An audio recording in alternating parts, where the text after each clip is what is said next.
ပြောင်းလဲမလားငရဲသွားမလားဆိုတော့အဖြေကတော့ရိုးရိုးလေးပါဘယ်သူမှငရဲတော့ဘယ်သွားချင်မလဲအဖြေကတော့ရှင်းရှင်းလေးပဲကောင်းကင်သွားချင်တယ်ပြောင်းလဲချင်တယ်ကောင်းတဲ့ဟာဖြစ်ချင်တယ်တို့တော်လည်းပဲတစ်ဖက်မှာလည်းပဲကျွန်တော်တို့အလင်းရဲ့တစ်ဖက်မှာအမောင်ရှိတယ်အမှန်ရဲ့တစ်ဖက်မှာအမားရှိတယ်အဲ့ဒီအတွက်ကြောင့်ကျွန်တော်တို့ဒါကိုဒီကနေ့တရားတော်ဆင်ခြင်မိပြီးမှကျွန်တော်တို့တူးချင်းစီရဲ့အသက်တာမှာဝိမု ക്തി လို့ခေါ်တဲ့တူးချင်းစီကို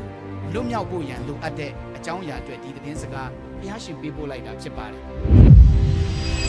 အဲ့ဒီအတွက်ကြောင့်ပြောင်းလဲမလားငရဲသွားမလားဆိုတဲ့အခါမှာငရဲကဘယ်သွားမလဲဘယ်သူကိုမှလည်းငရဲမသွားစေချင်ဘူးအဲ့ဒီအတွက်ကြောင့်ပဲလောကီလူသားများပဋိတော်အားဖြင့်ကယ်တင်ခြင်းကောင်းကျိုးချမ်းသာရလာပြီးတဲ့သူတွေတရားမှဆက်ပြီးမှရွေလျော့ဖောက်ပြန်ခြင်းပြည့်ရွေးခြင်းမရှိဖို့ရန်ဘုရားကျောင်းကြီးတွေစောက်တယ်အသင်းတော်ဆိုတာရှိတယ်ဓမ္မဆရာဆိုတာရှိတယ်တော့တယောက်နဲ့တယောက်တိုက်တွန်းအားပေးပြီးမှအသင်းတော်ဆိုတာဖြစ်တည်နေခြင်းဖြစ်ပါတယ်ကဲဆိုတော့ကျွန်တော်အနေနဲ့ရိုးရိုးလေးတစ်ခုပဲမေးကြည့်မယ်လူတယောက်ပြောင်းလဲဖို့ခက်သလားလွယ်သလားကိုယ့်ကိုယ်ဖြေကြည့်ပါလူတယောက်ပြောင်းလဲဖို့ခက်သလားလွယ်သလားလူတချို့ကြတော့သူ့ရဲ့မကောင်းတဲ့ဗီဇကတေမပျောက်တဲ့လူတွေလည်းရှိတယ်လူတချို့ကတေကိုမာကြောခဲ့ထန်တယ်အဲ့ဒီမကောင်းပါဘူးဆိုတဲ့ဗီဇကတဲ့တေမပျောက်တတ်တယ်အဲ့ဒီထိကျွန်တော်တို့ကတင်းခံထားမလားနော်ချစ်တော်မိတ်ဆွေတို့ဒါကြောင့်လူတယောက်ပြောင်းလဲဖို့ခက်သလားလွယ်သလားဆိုတာခဏနေကြရင်ကျွန်တော်တို့ဆက်ပြီးမှလေ့လာသွားကြမှာဖြစ်ပါတယ်ဒီကနေ့ကဘာကြီးရဲ့အခြေအနေကိုကျွန်တော်တို့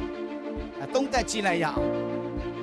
ကဘာအတိုင်းတာနဲ့ကြည့်လိုက်တဲ့အခါမှာကျွန်တော်တို့နေရာတကာမှာအခြေအနေအမျိုးမျိုးအမြဲပြောင်းလဲနေတာဖြစ်ပါတယ်ဆက်ပြီးမှပစ္စည်းဥစ္စာတွေလည်းပဲအမြဲပြောင်းလဲနေတယ်ကျွန်တော်တို့ဒီIT နည်းပညာနဲ့ဆက်လျင်းတဲ့ဒီကွန်ပျူတာတွေ device တွေဆိုတာနော်ကိုကအခု version 10လောက်ဝယ်လိုက်တယ်နောက်ကျရင်12ထွက်လာပြီးစသဖြင့်နဲ့ပေါ့နော်ကျွန်တော် version တွေကမြင့်လာတာပဲရှိတယ်အဲ့ဒီအတွက်ကြောင့်ဥစ္စာပစ္စည်းတွေလည်းပဲအမြဲတမ်းပြောင်းလဲနေတာဖြစ်တယ်ပညာရေးကမပြောင်းလဲဘူးလားပြောင်းလဲလာတယ်နော်အခုတင်ယုံညွန်းတန်းတွေကျွန်တော်တို့သားသမီးတွေကိုတင်တဲ့တင်ယုံညွန်းတန်းတွေဆိုကျွန်တော်တို့တင်ခဲ့တဲ့တင်ယုံညွန်းတန်းနဲ့မတူတော့ဘူးနော်အဲ့ဒီအတွက်ကြောင့်ကျွန်တော်ကတခါတလေတရားဟောရင်ဟိုရှင်းမြန်မာကြပြလေးတွေကတိတ်အသိပဲရှိတာဖြစ်တယ်တခါတလေအဲ့ဒါလေးကိုပြန်ပြီးမှနှွေးပေးတာဖြစ်တယ်ဆိုတော့ပညာရေးပြောမလားကျွန်တော်တို့ပြောင်းလဲလာတာဖြစ်တယ်စီးပွားရေးလည်းပဲပြောင်းလဲရှိနေတာတွေ့ရတာဖြစ်တယ်နိုင်ငံရေးတွေလည်းပဲနိုင်ငံတကာမှာနေရာတကာမှာအပြောင်းလဲတွေရှိတယ်လူမျိုးဆက်တွေလည်းပဲပြောင်းလဲမှုရှိတယ်လူတွေကမတော့ပြီးတော့ကျွေးနေသွားကြတာဖြစ်တယ်ချစ်တော်မိတ်ဆွေအဲ့ဒီတော့ကြောင့်လူမျိုးဆက်တွေလည်းပြောင်းလဲသွားကြတာဖြစ်တယ်ဥဒုယာတိတော်ဘုရားဆိုတဲ့ဆိုတဲ့လည်းယာတိလည်းပဲပြောင်းလဲဖောက်ပြန်လာတာအများကြီးရှိတာဖြစ်တယ်ကဲမပြောင်းလဲတာတစ်ခုပဲရှိတယ်ဘယ်ဟာရှိမလဲမပြောင်းလဲတာဖခင်ရဲ့မြစ်တာတစ်ခုပဲရှိတယ်အာမင်ဘယ်တော့မှမပြောင်းလဲတာဖခင်သခင်ရဲ့မြစ်တာတစ်ခုပဲရှိတယ်ကြံတဲ့ဟာအကုန်ပြောင်းလဲတာဖြစ်တယ်နော်ဒါကြောင့်ပဲယနေ့အသက်တာကျွန်တော်တို့ပြောင်းလဲဖို့အရာရာအားလုံးပြောင်းလဲရွေ့လျားသွားလာနေတဲ့ချိန်မှာကျွန်တော်တို့ရဲ့အသက်တာကဘူးခံနေအောင်မလားပြောင်းလဲဆရာရှိတာကိုချွင်းချန်ထားမလားတူးချင်းစီကိုဝိမု ക്തി လွတ်မြောက်ခြင်းတူးချင်းစီကိုရင်ဝမှုမြားစုပမာတဲ့ရင်ဝမှာမြားစုပမာကိုတော့တူးချင်းစီလွတ်မြောက်ဖို့ရန်ပြောင်းလဲဖို့ရန်စင်ချင်သုံးသပ်ဖို့ရန်ဒီသတင်းစကားဘုရားရှင်ပေးပို့လိုက်တာဖြစ်တယ်ကဲဆိုတော့ကျွန်တော်တို့စက်ကြည့်တဲ့အခါမှာပြောင်းလဲခြင်းအတွက်ပြောင်းလဲခြင်းလိုအပ်ခဲ့တယ်နော်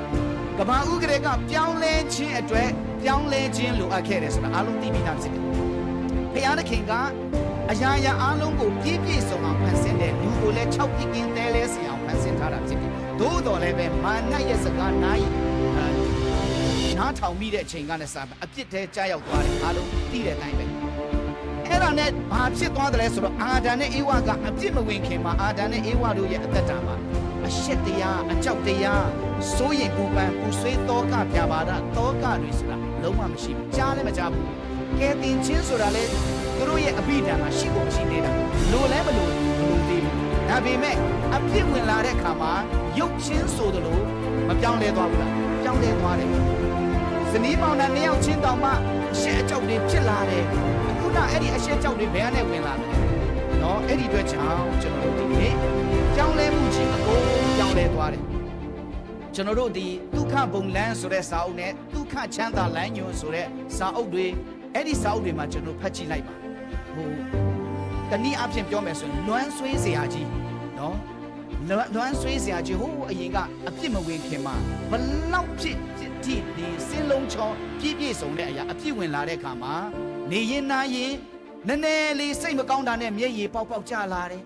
နေရင်နာရင်နဲ့စူးပင်တွေပေါက်လာတယ်မကြိုက်ဘူးတဲ့ဖြုတ်တွေကကြိုက်လာတယ်မစူးဘူးတဲ့စူးတွေကစူးလာတယ်မချမ်းဘူးတဲ့အသားရည်တွေကချမ်းလာတယ်